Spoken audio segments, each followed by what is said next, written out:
할렐루야. 7월 26일 매일 성경 말씀 묵상을 주님의 이름으로 시작합니다.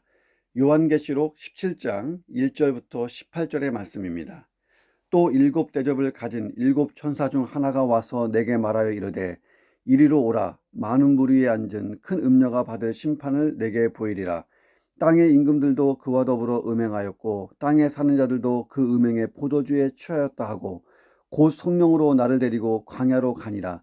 내가 보니 여자가 붉은빛 짐승을 탔는데 그 짐승의 몸에 하나님을 모독하는 이름이 가득하고 일곱 머리와 열 뿔이 있으며 그 여자는 자줏빛과 붉은빛 옷을 입고 금과 보석과 진주로 꾸미고 손에 금잔을 가졌는데 가증한 물건과 그의 음행에 더러운 것들이 가득하더라.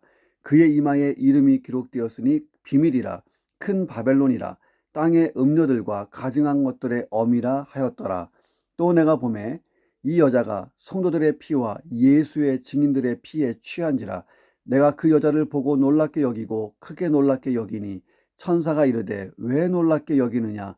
내가 여자와 그가 탄 일곱 머리와 열 뿔 가진 짐승의 비밀을 내게 이르리라. 내가 본 짐승은 전에 있었다가 지금은 없으나 장차 무저갱으로부터 올라와 멸망으로 들어갈 자니 땅에 사는 자들로서 창세 이후로 그 이름이 생명책에 기록되지 못한 자들이 이전에 있었다가 지금은 없으나 장차 나올 짐승을 보고 놀랍게 여기리라. 지혜 있는 뜻이 여기 있으니 그 일곱 머리는 여자가 앉은 일곱 산이요 또 일곱 왕은 왕이라. 다섯은 망하였고 하나는 있고 다른 하나는 아직 이르지 아니하였으나 이르면 반드시 잠시 동안 머무르리라. 전에 있었다가 지금 없어진 짐승은 여덟째 왕이니 일곱 중에 속한 자라. 그가 멸망으로 들어가리라. 내가 보던 열 뿔은 열 왕이니 아직 나라를 얻지 못하였으나 다만 짐승과 더불어 임금처럼 한동안 권세를 받으리라. 그들이 한 뜻을 가지고 자기의 능력과 권세를 짐승에게 주더라. 그들이 어린 양과 더불어 싸우려니와 어린 양은 만주의 주시오 만왕의 왕이시므로 그들을 이기실 터이요 또 그와 함께 있는 자들 곧 부르심을 받고 택하심을 받은 진실한 자들도 이기리로다. 또 천사가 내게 말하되 내가 본 바 음녀가 앉아있는 물은 백성과 무리와 열국과 방언들이니라.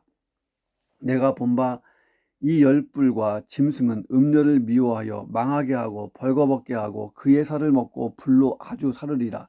이는 하나님이 자기 뜻대로 할 마음을 그들에게 주사 한 뜻을 이루게 하시고 그들의 나라를 그 짐승에게 주게 하시되 하나님의 말씀이 응하기까지 하심이라. 또 내가 본 그 여자는 땅의 왕들을 다스리는 큰 성이라 하더라. 아멘. 본문이 상당히 길죠. 자, 17장 전체를 우리가 한번 묵상합니다. 이 17장과 18장은 7인 7나팔 7대접이라는 삼중재앙에 관한 묵시가 끝난 상태에서 이제 최종적인 대종말을 가져올 예수님의 재림에 대한 묵시를 기록하기 전에 삽입된 묵시예요. 이 삽입된 묵시의 이 내용, 17장 18장의 내용은 일곱 대접이 부어졌을 때 이미 파괴된 세상 문명의 총체를 상징하는 큰 성 바벨론의 멸망을 다각도로 재조명하는 것입니다. 다시 말하면 7나팔이 딱 부어졌을 때, 7대접이 부어졌을 때 세상이 막 박살나고 끝이 나는데 그게 너무 쉽게 표현됐잖아요. 그 부분을 띄어서 확장시켜 놓은 것입니다. 그러니까 큰 성 바벨론은 세속 문명의 총체인데 어떻게 멸망하는지 재조명하는 거예요. 자, 17장 1절부터 18장 8절까지는 아직 바벨론, 세상 문명의 총체라고 하는 바벨론이 멸망하기 이전에 소급한 시점에서 재조명이고 18장 9절부터 24절까지는 바벨론이 멸망한 이후의 시점에서 재조명한 거예요. 그러니까 바벨론 멸망 이전, 이후의 상태가 어떤지 그렇게 표현한 것입니다. 자, 특별히 오늘 본문의 17장 1절부터 6절까지에는 큰 음녀 또는 바벨론에 대한 심판 예고가 나와요. 심판받을 것이다.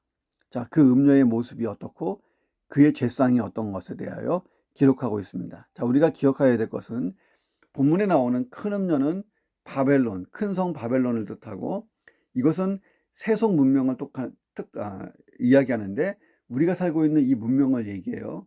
그런데 그 중에서도 특별히 사탄의 영향력이 가득 담겨 있는 문명들, 하나님을 적대시하고 교회를 핍박하고 성도를 핍박하고 적그리스도적인 예수 그리스도를 거부하는 반복음적인 행동을 하는 그런 모든 문명의 총체를 바벨론, 큰 음녀 이게 표현했습니다.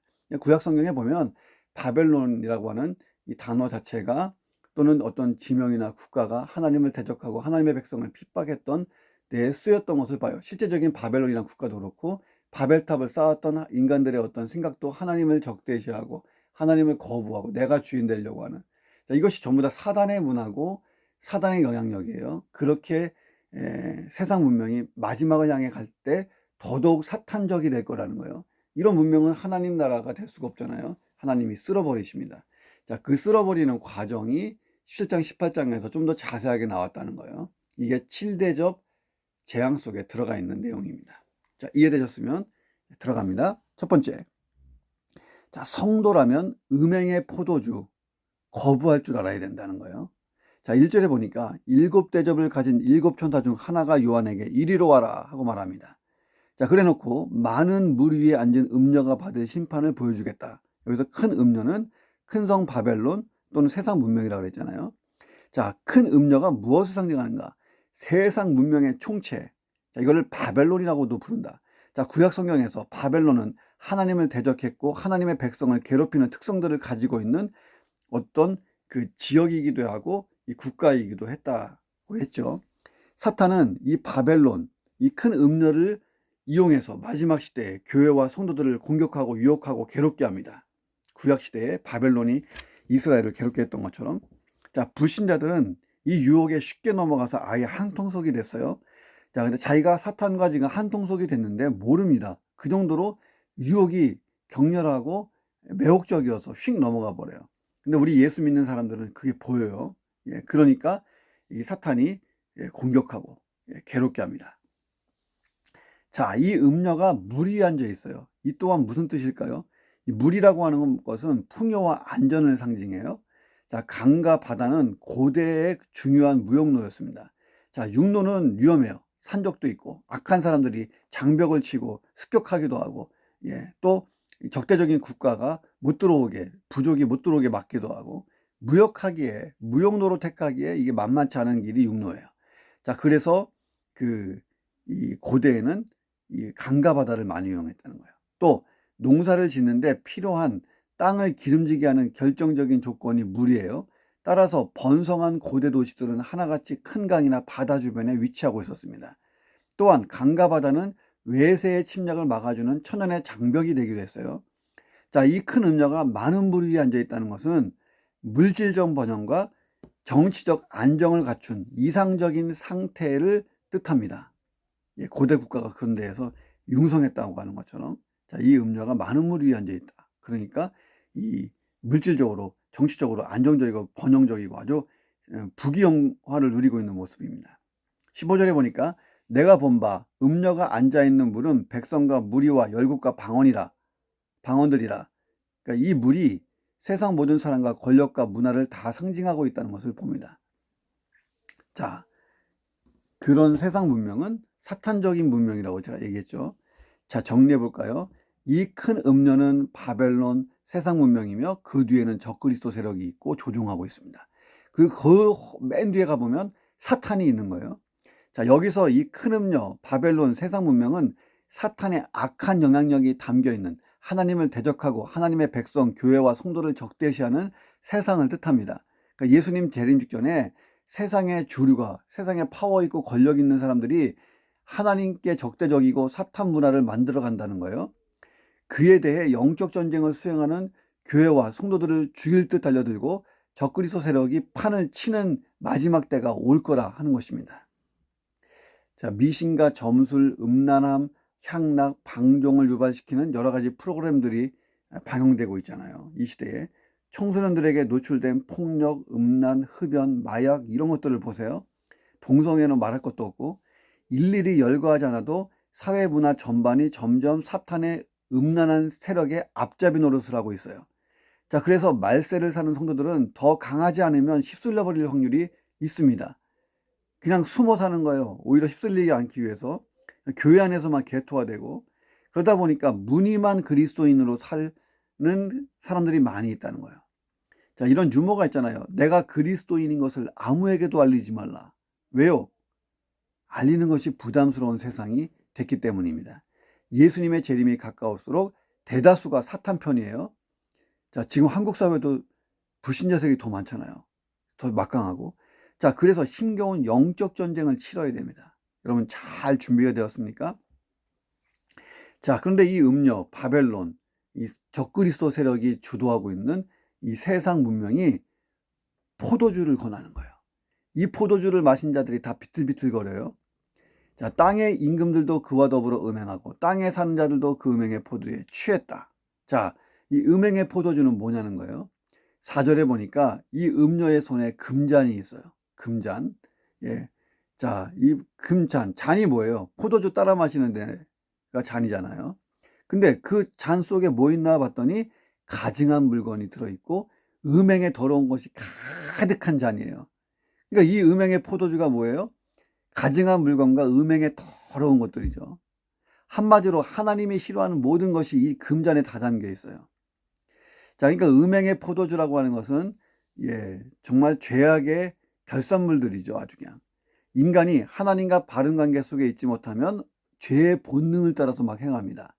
자, 그래서 하나님이 싫어하는 것이 즐거워요. 스릴도 있고 달콤하고 흥분합니다. 자, 그래서 이 음행의 포도주를 마신 사람들이 비틀거리며 다니는 거예요. 자, 요즘에 정말 이상한 사람들 많잖아요. 자, 음료의 유혹이 너무나 달콤해서 한 번 맛보면 빠져나오질 못합니다. 즐기면 즐길수록 더 높은 자리로 올라갈 수 있으니까 자꾸 즐겨요. 자, 그런데 이 달달한 포도주는요, 조만간 심판과 저주로 바뀔 거예요. 왜냐하면 본질 자체가 아까 뭐라 그랬어요? 가증한 물건과 더러운 것이라고 했잖아요. 하나님과 어울리지 않는 물질에 대한 탐욕, 이성을 향한 음욕, 세상 권력을 향한 욕망, 타인을 향한 살이나 이기심, 온갖 더러운 것들 얼마나 많은지 몰라요. 이 달달한 포도주, 우리 그리스도인이라면 당당히 거부할 수 있어야 됩니다. 우리는 멸망받을 자들이 받아 마시고 즐거워하는 음행의 포도주를 분별할 줄 알아야 돼요. 이것은 사탄적인 것이다. 하나님의 것이 아니다. 확실히 구분됐으면 단호히 거부해야 됩니다. 거부하지 않으면 불이익을 당할 수도 있어요. 심지어는 생명의 위협을 받을 수도 있습니다. 그렇다 하더라도 거부할 수 있는 것이 진정한 그리스도인입니다. 자, 과연 그렇게 할 수 있을까요? 자, 신라권을 쓴 영국의 시인 밀턴이 이 음료의 포도주를 거부하지 못한 카톨릭 교회를 비판하면서 이렇게 말했어요. 황제가 신부들에게 찬란한 법의를 입히고 최고의 영예와 생활을 보장하고 교회의 의자를 귀금속으로 바꾸어 주었을 때, 꾸며 주었을 때 하늘로부터 한 소리가 들렸다. 오늘 교회는 독소의 침입을 받아 그 영적 기능이 마비되기 시작했다. 여러분, 나는 어때요? 세상과 타협하고 말씀과 멀어지면 영성이 마비되는 거고 아무 영향력이 없는 성도가 되는 것입니다. 지금은 적그리스도 세력이 강하게 역사하고 있어요. 세상 문명이 점점 사탄적으로 바뀌어가고 있습니다. 세상의 주류가 힘을 가지고 교회와 성도를 누르는 시대가 오고 있어요. 타협하고 내가 말씀에서 멀어지면 영성이 마비되고 휩쓸리는 거예요. 아무 영향력 없는 무늬만 그리스도인이 되는 거예요. 그리고 숨어서 나는 그리스도인이라는 것을 말하지 마라. 뭐 이렇게 사는 것입니다. 자, 그러지 말고 우리가 능력 있는 그리스도인 되기를 주님의 이름으로 축원합니다. 두 번째, 자, 내가 그리스도의 신부라면 자줏빛과 붉은빛 옷이 아닌 빛나고 깨끗한 세마포를 입어야 한다 하는 것입니다. 자, 사탄은 핍박과 유혹이라는 두 전술을 사용해요. 핍박이 통하지 않으면 유혹이 통하지 않으면 핍박을 턱합니다. 자, 3절을 보세요. 음녀와 짐승이 나와요. 붉은빛 짐승의 몸에는 하나님을 모독하는 이름이 가득하고 7머리와 10뿔이 있습니다. 앞에서 보았듯이 적그리스도 또는 적그리스도 세력을 뜻해요. 강력하고 무서워 보이죠. 7머리와 10뿔. 하나님을 모독하는 이름이 가득한, 얼마나 불경하고 무서워 보입니까? 그런데 이 음녀가 이 짐승에 올라타고 있어요. 자, 음녀의 모습을 보세요. 그 여자는 자줏빛과 붉은빛 옷을 입고 금과 보석과 진주로 꾸미고 손에 금잔을 가졌는데 가증한 물건과 그의 음행에 더러운 것들이 가득하더라. 매우 화려하고 매혹적입니다. 유혹을 보내고 있어요. 이 음녀 역시 적그리스도 세력의 다른 측면이에요. 자, 서로 어울리지 않는 특성을 가진 적그리스도 세력이 하나가 돼 있어요. 한쪽은 부드럽고 유혹적이고 매혹적이고, 또 한쪽은 무섭고 강하고 파괴적입니다. 근데 이 둘이 하나가 돼 있어요. 자, 예수님을 십자가의 죽음으로 내몰기 위해 전에 친하지 않았던, 서로 만나기만 하면 싸웠던 바리새인과 사두개인들이 하나가 돼서 예수님을 십자가의 죽음으로 내몰았어요. 헤롯과 빌라도가 전에 친하지 않은 사람들인데 하나가 되어서 예수님을 십자가에 내몹니다. 마지막 때에는 적그리스도 세력들도 다 하나로 뭉칩니다. 그래서 교회와 성도들을 총체적으로 대적한다는 거예요. 이 짐승은 폭력적이고 음녀는 매혹적이고, 이게 둘 다 사탄을 닮았어요. 자, 붉은 용, 사탄의 하수인들일 뿐입니다. 자, 사탄이 하는 일이 뭐예요? 하나님을 대적하고 성도를 죽이고 교회를 핍박하고. 자, 이 음녀와 그에 속한 자들은 자줏빛과 붉은빛 옷을 즐겨 입습니다. 지금 자줏빛, 붉은빛, 색상의 문제를 얘기하는 게 아니에요. 이 색깔은 존귀와 부를 상징하고 있어요. 황제나 장군, 원로원, 의원, 권력자들, 부유한 사람들이 입었던 옷입니다. 자, 본문에는 이 옷은 사탄이 조종하고 있는 세상 문명의 화려함을 보여줍니다. 세상 문명의 화려함. 자, 그러나 성도들은 다른 옷을 입고 있다는 거예요. 19장에 보니까 빛나고 깨끗한 세마포 옷을 입어야 됩니다. 이 세마포는 제사장들의 의복이고 천사들의 의복입니다. 이 깨끗하고 순수한 하얀 옷은 어린 양의 피가 뿌려진 옷이고 성도들의 옳은 행실이라고 그랬어요. 옳은 행실이라고 하는 것은 구원받은 후에 신실하고 거룩한 그리스도인으로 살아가는 삶의 내용을 뜻해요. 자, 나의 영적인 옷을 잘 살펴보세요. 나는 세마포를 입고 있고, 이 세마포는 깨끗한가, 순수한가, 정말 하얀가, 그리고 빛나고 있는가. 자, 빛이 나고 있다면 나는 그리스도인으로서 거룩하고 신실한 삶을 살며 옳은 행실을 나타내고 있기 때문에 강력한 거예요. 자, 그런데 자줏빛 옷, 붉은빛 옷보다 이 세마포 옷이 훨씬 더 강렬한 영향력을 냅니다. 자, 우리는 민족을 치유하고 세상을 변화시키는 그런 비전을 가지고 있잖아요. 세상을 변화시키는 주체가 돼야 돼요. 뭐 입고, 자줏빛, 붉은빛 그런 옷이 아니고 빛나고 깨끗한 세마포 옷을 입고 싸우는 것입니다. 이 영적 전쟁에서는 이 옷이 저 옷을 이길 수가 있습니다. 자, 세상의 사탄적인 화려함과 매혹적인 세상의 어떤 부귀영화, 우리는 하나님 안에서 그것을 취해야 되는 것이지 인본적이고 사탄적인 것에서 취하면 망하는 것입니다. 자, 천국의 시각도 하나님 말씀을 중심으로 하나님의 시각으로 성령의 감동하심을 받아 세상을 재평가하는 거예요. 그리고 분별하고 취할 것은 취하고 버릴 것은 버려야 돼요. 자, 과감하게 버리고 과감하게 단절시키시기를 주님의 이름으로 축원합니다. 자, 세 번째, 사탄적인 세상은 성도의 피를 원한다. 과거도 그랬고 지금도 그렇다는 거예요. 6절에 보니까 또 내가 보매 이 여자가 성도들의 피와 예수의 증인의 피에 취한지라 내가 그 여자를 보고 놀랍게 여기고 크게 놀랍게 여기니, 이렇게 돼 있어요. 큰 음료로 대표되는 세상 문명, 이 적그리스도 세력은 성도들의 피에 취해서 사는 것을 좋아합니다. 취했다라고 하는 표현을 보세요. 애주가, 술 좋아하는 사람들이 술을 즐기듯이 적그리스도 세력들은 성도를 살해하고 교회를 핍박하는 일을 취미생활처럼 즐긴다는 거예요. 자, 아름답게 치장하고 많은 사람들을 유혹할 정도로 매력적인 이 음녀가 뒤로는 성도들의 피를 즐기는 이중적인 모습을 보인다는 거예요. 겉으로는 정의로운 체하지만 교회를 악으로 불법으로 매도하고 핍박할 겁니다. 자, 요한이 살던 1세기 말에 보세요. 도미티아누스 황제의 대대적인 교회 핍박이 있었어요. 근데 그 핍박의 근거가 말도 안 되는 거예요. 네로 왕자 말할 것도 없죠. 지가 불질러 놓고 화재의 원인은 자기인데 그리스도인들에게 뒤집어 씌웠잖아요. 기독교 역사 자체가 피의 역사입니다. 그런데 주님 재림 전에는 더 할 거라는 거예요. 자, 그러나 그 일이 또한 우리의 구원을 더 재촉할 것입니다. 그런 세상이 올수록 예수님의 재림은 가까워오고 최후 심판도 가까워오고 마귀의 멸망도 가까워오고 우리의 구원은 점점 가까워진다는 거예요. 그러니 믿음과 인내로 잘 이겨내야 돼요. 자, 그것도 내 힘으로 하는 것이 아니라 주님이 주시는 힘으로 하는 것입니다. 어차피 이 음녀와 짐승은 지옥 불못에 던져져 우리와 영원히 분리될 거예요. 근데 그날까지는 이들과 영적 전쟁을 해요. 우리가 강해야 됩니다. 강하면 이깁니다. 이길 수 있는 그리스도인 되기를 주의 이름으로 축원합니다. 자, 17장 7절부터 18절을 보면 이 음녀가 탄 짐승의 비밀을 알려주고 이 둘의 파멸을 예고합니다. 둘 다 망하는 거예요. 심판받아서. 자, 네 번째, 적그리스도 세력은요, 끈질깁니다. 예수님 재림 때까지 사라지지가 않아요. 성도들의 피에 취한 음녀의 모습을 보고 요한이 깜짝 놀랐어요. 천사가 왜 이렇게 놀랍게 여기냐? 내가 여자와 그가 탄 7머리와 10뿔 가진 짐승의 비밀을 내게 이르리라, 이렇게 말합니다.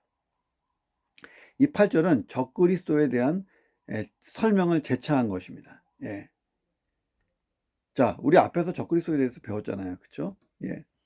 자, 내가 본 짐승은 전에 있거나 지금은 없으나 장차 무저갱으로부터 올라와 멸망으로 들어갈지아니 땅에 사는 자들로서 창세 이후로 그의 이름이 생명책에 기록되지 못한 자들이 이전에 있었다가 지금은 없으나 장차 나올 짐승을 보고 놀랍게 여기라.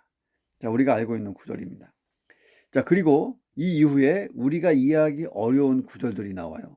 그 7머리는 여자가 앉은 7산이요 또 7왕이라 5은 망하였고 하나는 있고 다른 하나는 아직 이르지 아니하였으나 이르면 반드시 잠시 동안 머무르리라. 전에 있었다가 지금 없어진 짐승은 8번째 왕이니 7 중에 속한 자라. 그가 멸망으로 들어가리라. 내가 보던 10뿔은 열왕이니 아직 나라를 얻지 못하였으나 다만 짐승과 더불어 임금처럼 한동안 권세를 받으리라. 자, 이거 상당히 어려운 구절입니다. 신학교에서도 굉장히 오랫동안 연구하지만 답이 없어요. 예. 그리고 여전히 엄청나게 많은 설만 있습니다. 자, 이 부분에 대한 신학적 견해들이 엄청나게 많아서 우리가 이것을 굳이 일일이 해석을 다 찾아보고 그 제각각인 해석을 다 이해하고 그럴 필요가 없습니다. 자, 성경은요, 더 이상 알려주지 않는 부분들이 있어요. 성경이 더 이상 알려주지 않는데 상상을 동원해서 문자적으로 뭐 이렇게 역사적으로 자꾸 풀면 이것은 억측으로 가는 것입니다. 자, 우리는 신학적인 해석이나 논쟁을 묵상할 필요가 없잖아요. 자, 성경은 때로는 숲을 보여줄 때가 있고 숲과 나무를 다 보여줄 때가 있고 나무만 보여줄 때도 있습니다. 자, 성경이 특별히 말하고 있지 않으면 큰 그림만 이해하면 돼요. 자, 오늘 본문을 큰 그림으로 보겠습니다. 그러니까 지금 성경이 큰 숲만 보여주기 때문에. 자, 방금 읽은 내용이 핵심이 이거예요. 요한이 살던 1세기부터 우리가 사는 이 시대, 아니 더 나아가서 예수님 재림 직전까지 무수한 적그리스도 세력이 활동할 것이다. 야, 요한이 살던 시대는 적그리스도가 누굴까요? 로마 대제국의 황제들이나 그런 정치 권력자들, 교회와 하나님 나라를 대적하고 또 성도들을 핍박하고 피 흘리게 하는 그런 모든 세속 세력들이 적그리스도겠죠. 자, 우리 시대에는 적그리스도가 어떤 모습으로 올까요?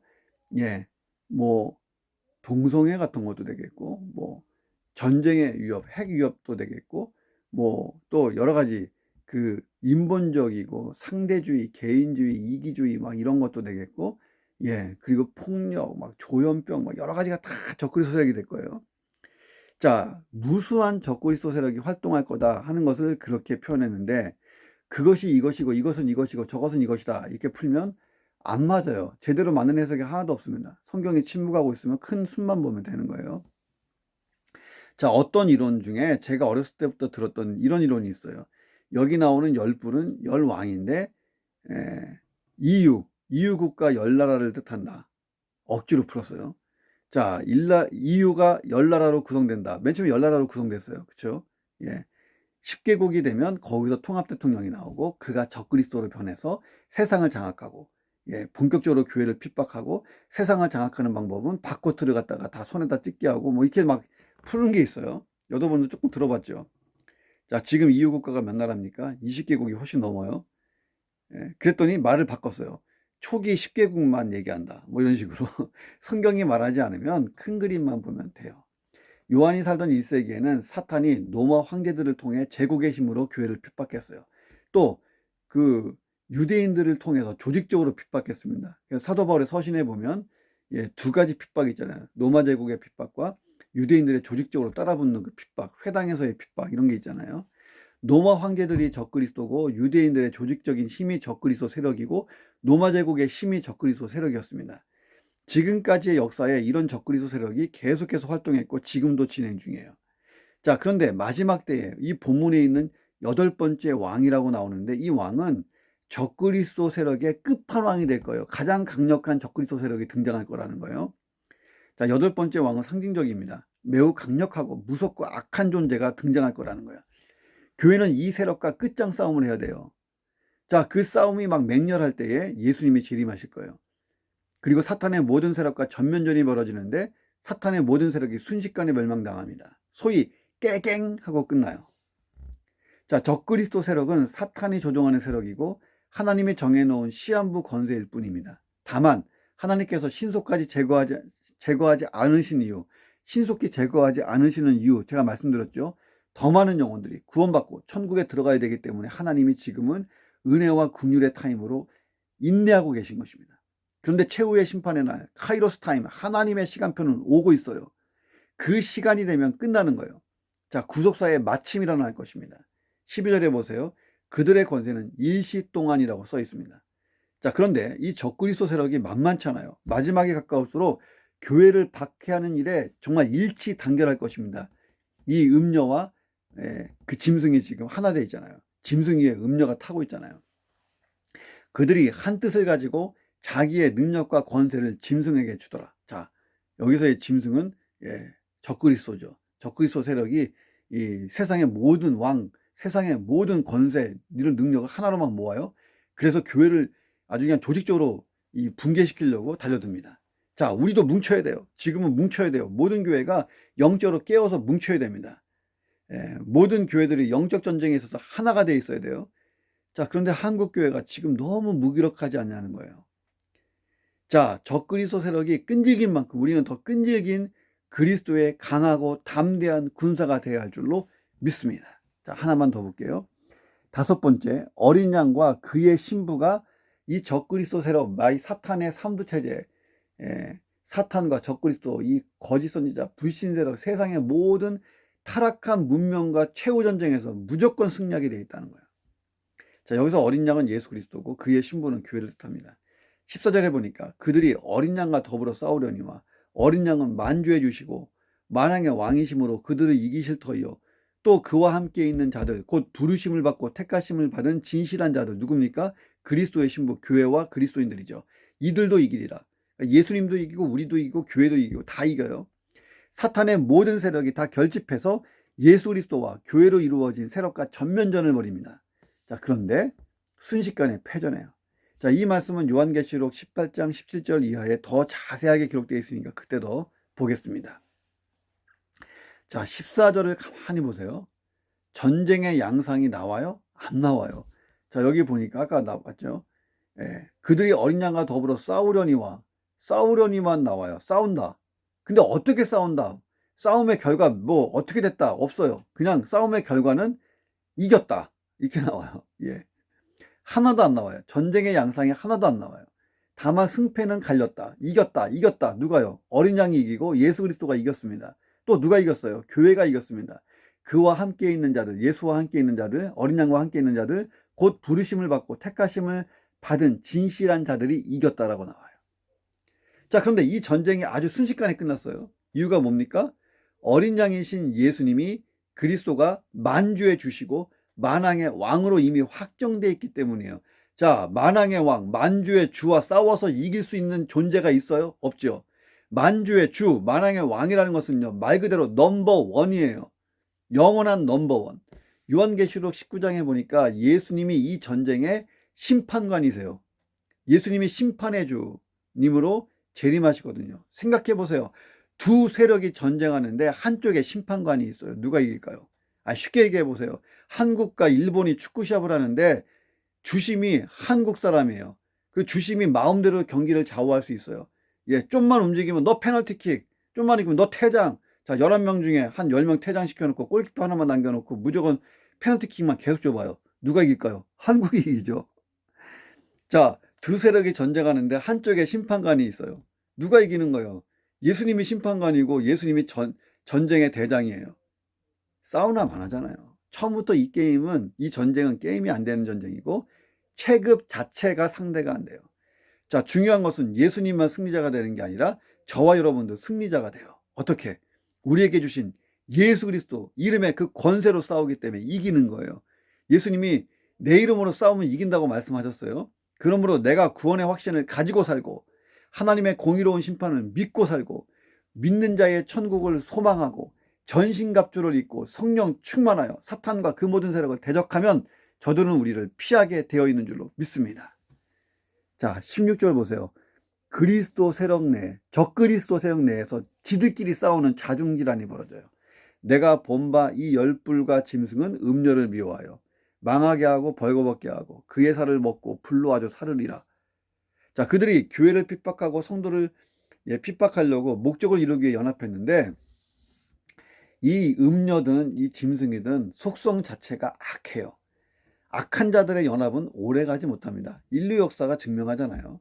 늘 불신과 배신이 일어나요. 17절 보세요. 이는 하나님이 자기 뜻대로 할 마음을 그들에게 주사 한 뜻을 이루게 하시려고 그들의 나라를 그의 짐승에게 주게 하시되 하나님의 말씀이 응하기까지 하심이라. 언제까지? 하나님의 말씀이 응할 때까지만 하나님이 그들의 뭉치고 연합하고 이런 것들을 허용하셨습니다. 무슨 뜻인가요? 짐승이 음료와 결합하고 저들의 세상 지배가 일어나고 그리고 또 그들이 막 분열하고 지들끼리 싸우고 최후 멸망에 이르고 이게 다 하나님 뜻에 따라서 이루어지고 있다는 거예요. 하나님의 계획대로 진행된다. 자, 그러므로 우리가 두려워할 것은 뭐냐면 하나님을 두려워하면 돼요. 짐승과 음료가 결합하고 저들이 세상을 지배하고 지들끼리 분열하고 최후 멸망에 가고 있고 이건 걸 두려워할 필요는 없습니다. 그 시간에 하나님을 더 두려워하면 돼요. 왜? 다 하나님이 핸들링하고 계시니까. 자, 그들은 다 영원히 타는 불못에 던져질 존재들이에요. 이것들을 다 불못에 던질 능력의 하나님을 두려워하면 되는 거예요. 여러분, 하나님을 두려워한다는 말은 하나님을 경외한다는 거예요. 다시 말하면 하나님만 바라보고 하나님만 신뢰하고 하나님이 주신 말씀을 따라 사는 사람, 하나님을 경외하는 거예요. 자, 누군가를 우리가 경외하고 존경하면 그의 말씀, 그의 말에 순종하잖아요. 내가 하나님을 경외한다는 것은요, 말씀을 묵상하고 그 말씀대로 잘 살고 있는 거예요. 자, 오늘 하나님만 넘버원이에요. 이 믿음으로 우리가 어떤 모습을 보고 어떤 세상을 보더라도 담대하게 이길 수 있다는 믿음을 가지고 예수 그리스도의 이름으로 승리하는 하루가 되기를 주님의 이름으로 축원합니다. 기도하겠습니다. 하나님, 사탄과 그 모든 악한 세력이 퍼뜨리는 음행의 포도주가 넘치고 있습니다. 세상의 많은 사람과 세상의 많은 권력자들이 또 세상의 많은 세력이 이 음행의 포도주를 마시고 비틀거리는 세상입니다. 하나님, 내가 그리스도인이라면 음행의 포도주를 거부하게 하여 주시옵소서.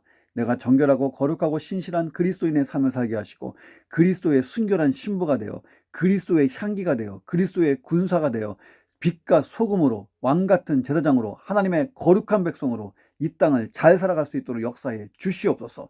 사탄과 적그리스도 세력이 자랑하고 유혹하고 있는 자줏빛 붉은빛 옷을 입고자 열망하지 아니하고 빛나고 깨끗한 세마포 옷을 입고 살게 도와 주시옵소서. 세상을 변화시키는 왕같은 제사장의 이 사명 잘 감당할 수 있도록 우리가 하나님 무엇을 취하든 무엇을 입든 무엇을 마시든 무엇을 행하든 하나님 말씀으로 잘 분별하여 하나님의 것을 가지고 세상을 정복하게 역사해 주시옵소서.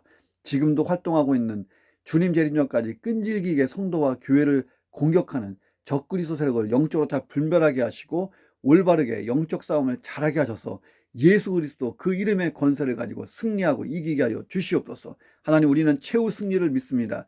크고 작은 싸움에서 믿음의 인내가 흔들리지 않게 하여 주시옵소서. 믿음과 인내로 하나님 이 모든 싸움에서 이기게 하시고 하나님, 우리는 최후 승리합니다. 그때까지 흔들리지 않고 하나님 이런 말세에 대환란의 시기를 잘 견디고 이길 수 있도록 역사해 주시옵소서. 존귀하신 예수 그리스도의 이름으로 기도합니다. 아멘.